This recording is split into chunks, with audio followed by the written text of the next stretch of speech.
बोल श्री रामचंद्र भगवान की जय। बोलो सनातन धर्म की ही जय। रामचरितमानस का 362वें श्लोक है। ऐसे कहीं कुटिल भई उठे ठाड़ी, माँ न हो रोष तर गिन बाड़ी। पाप पहाड़ पहाड़ प्रकटे भई सोई, भरी भरी क्रोध जल जाए न जोरी। ऐसा कहकर कुटिल केकई उठ गई है और मानो क्रोध की नदी उमड़ी हुई है। ये नदी पाप रूपी पहाड़ से प्रकट हुई है और क्रोध रूपी जल से भरी है। ऐसी भयानक है कि देखी नहीं जाती। दोहूं बर कुल कठिन नष्टे धारा, बहु कुबेर वचन प्रचारा। तात भूप रूप तक मूला, चले विपित अरन अनुकूला। दोनों वरदान उन नदी के दो किनारे हैं और केकई का कठिन हट की उसकी त्रिवेणी धारा है और कुबेरी मंत्रा के वचन को प्रेरणा ही भंवर है। ये क्रोध रूपी नदी राजा दशरथ रूपी वृक्ष को जड़ मूल से ही डहाती हुई विपरीत रूप समुद्र और सीधी चलती है। लखी नर से बात पूरी साची, ती मी से नीचू शीश पर नाची। गहीन पद बिन किन बैठारी, जनी दिन कर कुल उठारी। राजा ने समझा लिया कि बात सचमुच वास्तव में सच्ची है। स्त्री के बहाने मेरी मृत्यु ही सिर पर नाच रही है। तंधर राजा के केकई के चरण पकड़कर उसे बिठाकर विनती की कि तू सूर्य कुल रूपी वृक्ष के लिए कुल्हाड़ी मत बन।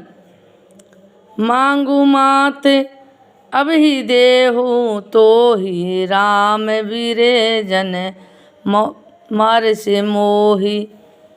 राखू राम कहूँ जही तेरी, बात ना है जगह ही जन पर छाते।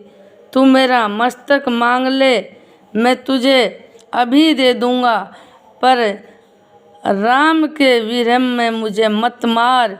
जिस किसी प्रकार से वो तू राम को रख ले, नहीं तो जन्म भर तेरी छाती जलती रहेगी। खूब समझाया केकई को राजा दशरथ ने, तो नहीं मान रही। देखो कैसे हट पकड़ी है।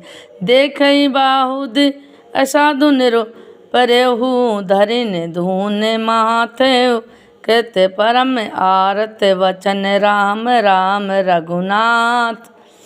राजा ने देखा कि रोग असंत है, तब वे असंत अत्रवाणी से रहा राम हा रघुनाथ कहते हुए सिर पीट कर जमीन पर गिर पड़ी। व्याकुल राव स्थल सब गाता, गिरन कलप तर मन निपहाता। कटु सूख मुख आवन बानी, जनो पाठुन दिन बिनोर पानी। राजा व्याकुल हो गए, उनका सारा शरीर स्थल पड़ गया, मानो हथनी ने कलप वृक्ष को उखाड़ फेंका हो। कठन सूख गया है, मुख से बात नहीं निकलती, मानो पानी के बिना पहिना नामक मछली तड़प रही हो। बोल रामचंद्र भगवान की जय। पुनि कहो कटु कटु कठोर के, कहे मनु गाय मनु मोर। देही जो अतु हो असर कर तू रहो, मानो मांग तुम्हें कहीं बल कहो। केकई फिर कड़वे और कठोर वचन बोली, मानो घाव में जहर भर रहे हो। कहती है, जो अंत में ऐसा ही करना था तो अपने मांग किस बल पर कहा था। दो ही की होए एक समय बुलावा, और हंस उठाट फुलवाओ गाला। दानी काहू बन अरु कृपवानी, होए की खेम कुशल रोतानी। हे राजा, ठहरा कर मार कर हंसना और गाल फुलाना, क्यों ये दोनों एक साथ हो सकते हैं। दानी भी कहना और कंजूसी भी करना, क्या राजपूत में क्षेम कुशल भी रह सकते हैं, और लड़ाई में बहादुर भी दिखावे और कहे चोट भी न लगे। बोलो चंद्र रामचंद्र भगवान की जय। छाड़ू वचन की धीरज दर होए, जन अबला जमी कर न करूँ। तनु तिये तनि दामु धनु धरनी, सत्य संद कहूँ तुर समय वर्णी। या तो वचन प्रतिज्ञा ही छोड़ दीजिए, या धैर्य धारण कीजिए और सास स्त्री भांति रोए पीटिए नहीं। सत्यव्रत के लिए तो शरीर, स्त्री, पुरुष, घर, धन और पृथ्वी सब तिलक के बार बार कहे गए हैं। मरम में वचन सुन राहु कहीं, कहूँ कछु दोष न तोर। लागे तोय पी साच जमी, कलु कांवर त्योर मोर। के कई के मरवेदी वचन सुनकर राजा कहा कि तू जो चाहे कहे, तेरा कुछ भी दोष नहीं है। मेरा काल तुझे मानो पिशाच होकर लग गया है, वह तुमसे ये सब कहलवा रहा है। चैतन्य भरत भूवित भोरे, विधवस कुमित व्यसी जिसे तोरे।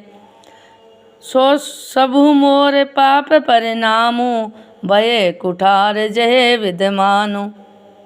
भरत तो भूल कर भी राजपद नहीं चाहते।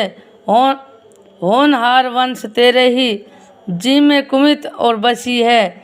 सब मेरे पापों का परिणाम है, जिससे कुसमयम मेघो विधाता विपरीत हो गया है।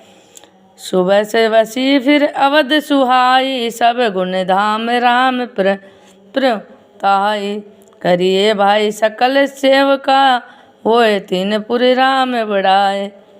तेरी उजाड़ी हुई ये सुंदर अयोध्या फिर भली भांति बसेगी, और समस्त गुणों के धाम श्री राम की प्रभात ही होगी। सब भाई उनकी सेवा करेंगे और तीनों लोकों में श्री राम की बड़ाई होगी। तोरे कलुक मोर पछताऊँ, महून मिटने जाए काहूँ। अब तो ही निक लाग करूँ सोई, लोचन ओट बैठूँ मोय गोही। राजा दशरथ ने कैकेयी को खूब समझाया, फिर कैसी हट पकड़ कर बोल रही है। बोल श्री रामचंद्र भगवान की।